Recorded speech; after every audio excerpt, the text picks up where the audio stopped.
Good afternoon, everyone. It is Krebsko here yet again with another World of Tanks replay cast. This time around, it's not going to be my own. It's not even going to be a fan submitted replay. In fact, what it's going to be is the most epic replay you guys are ever going to see. The most epic win, the most epic fail. Everything is in here, and it's gonna be great to watch. You guys are gonna love this one. I grabbed this off of mywhatreplays.com. Alright, so that is a quick shout out to them. Here we go. This is the matchup that we've got today. We're looking at Sniper Wolf 90, who's playing in the Bat Chat, which is a tier 9 tank, if you haven't realized by now. And it's also notorious for how powerful the gun is. I mean, considering how fast it can fire, and also the amount of penetration and the damage over time, it's pretty damn good. Also a very speedy tank. The only unfortunate thing is that it's sort of lopsided when it comes to its health, its armor, and thus that. So good offensive, bad defensive. So we'll have to see what comes out of this. But anyways, they're going to be playing on the map Westfield. A great map in my opinion. I love particularly... it's actually a tough choice. When I'm in slower vehicles, I love playing around the hills, like over this area where the Bat Chat is at the moment. And if I'm in a speedier vehicle, I like playing down along the right hand side of the map where the faster things tend to go. It's because they tend to go that way because less armored vehicles go that way, and also because the artillery is usually held up in that village in the top right corner. And so yeah, that's why most people usually go that way, if there are scouts or something faster, right?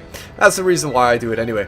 But anyway, the Bat Chat being very, very bold there, actually jumping across the hill, exposing himself for a very short period of time there to just damage that tank, that heavy tank. But man, oh man, he was exposed. I'm quite taken back that he actually decided to risk it. But anyway, he can see that he's actually needed on the right hand side. His team has been overwhelmed, and now the original title I was thinking for this game was When Your Team Sucks. And I think to some extent it is a bit appropriate. I'm sure you guys have been in those games before where literally your team is kind of awful. As in, you know, you do a lot of work, you get a lot of kills, you get the 5 kills and over, you get the Top Gun, whatever, what else, and you push forward and so on and so forth. But still, for some reason, despite all your efforts, your team sort of just crumbles apart, and that's really frustrating. But anyway, it looks like the AMX 1390s over there on the enemy team have been very, very successful in taking out pretty much everything that his team had. The tanks defending there, and most importantly, the artillery is dead. How unfortunate indeed. Already the artillery is gone. Oh god. But the Bat Chat teaching these AMX 90s a lesson. Not because, well, it's simple as that the AMX 90s are what, tier 7? Bat Chat is 2 tiers above. Same oh god, same type of vehicles, French tanks, but geez, teaching them a lesson, being the sort of higher tier bully.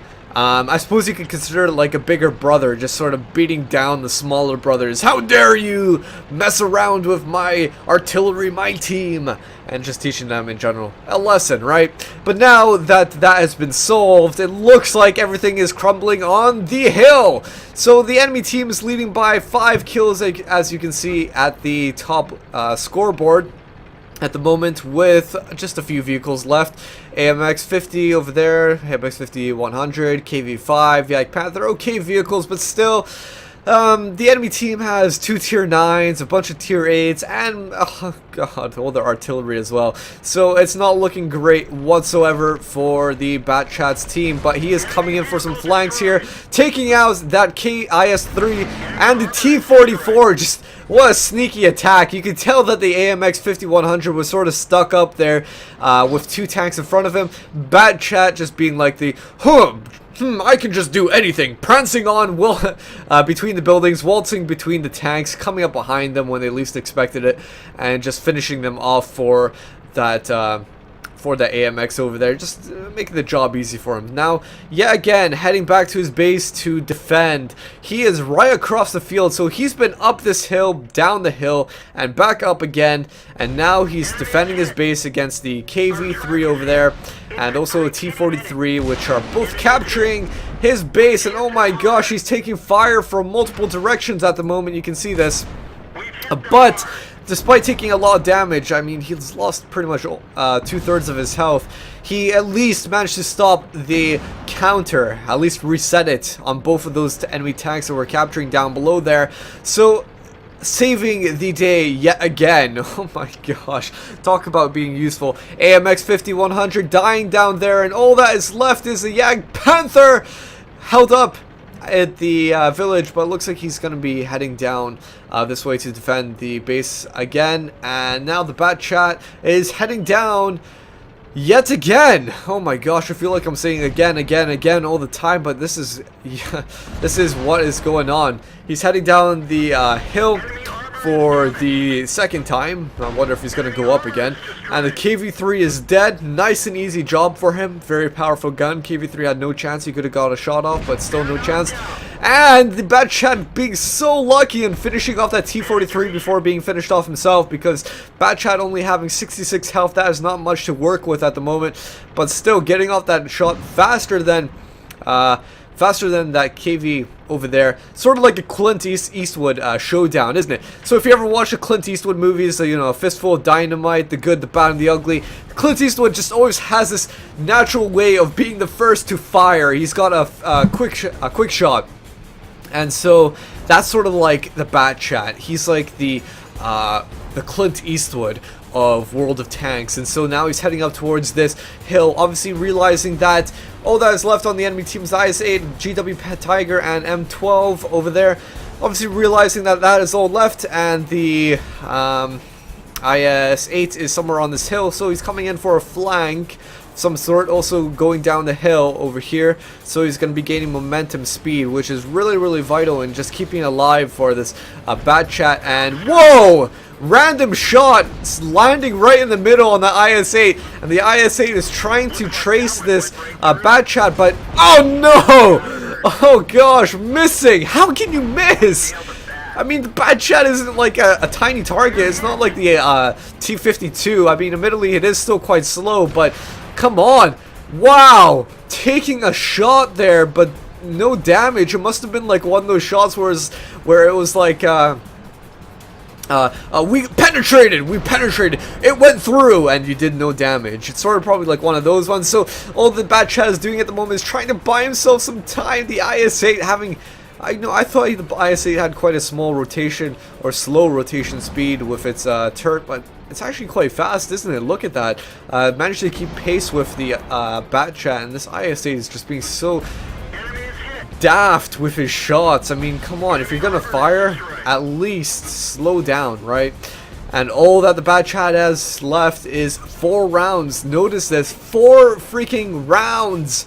Oh my god, he finished off the IS-8, he's racked up 7 kills, and now he's still got to take out 2 more tanks, and they're both artillery pieces. So this is turning out to be such a great turn of events. Talk about being a one-man army, this Bat Chat over here.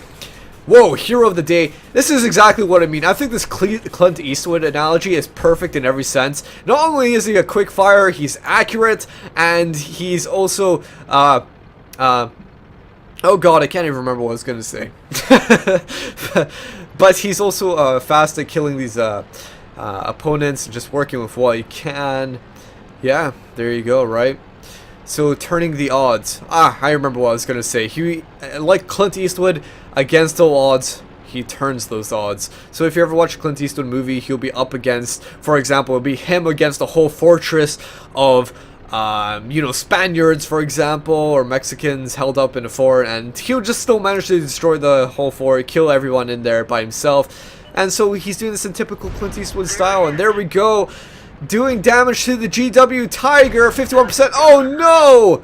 2 shots off and only taking it down to 7%. He needs to be really accurate with these shots here, finishing off that GW Tiger, and the M14 or M12 being such an inaccurate shot of his own. I mean, come on, he could at least aim a bit better with that, especially when he needs it.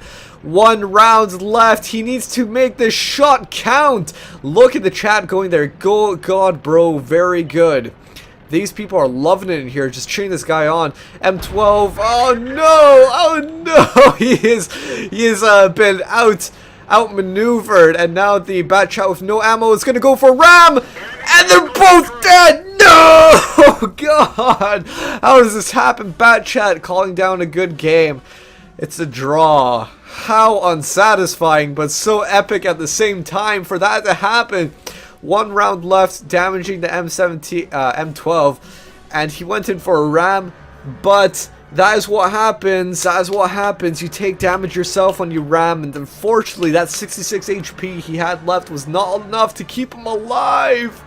Maybe if you went in for, you know, a bit of a slower ram, but that wasn't even that speedy anyway. So anyway, guys, I hope you understand why that was probably the most epic replay I've ever seen. Gaining 9 kills, turning this battle completely, finishing off the game by crashing into the enemy tank and turning out into a draw. What an exciting match that was. Still getting 1,470 experience and a bunch of credits. You can see he's destroyed all those tanks, damaged those, also detected all that. Battle Heroes posthumously, Defender and Top Gun. Well done for that, Bat Chat. Hope you guys enjoyed this, and of course, until next time, catch you all later. Bye-bye.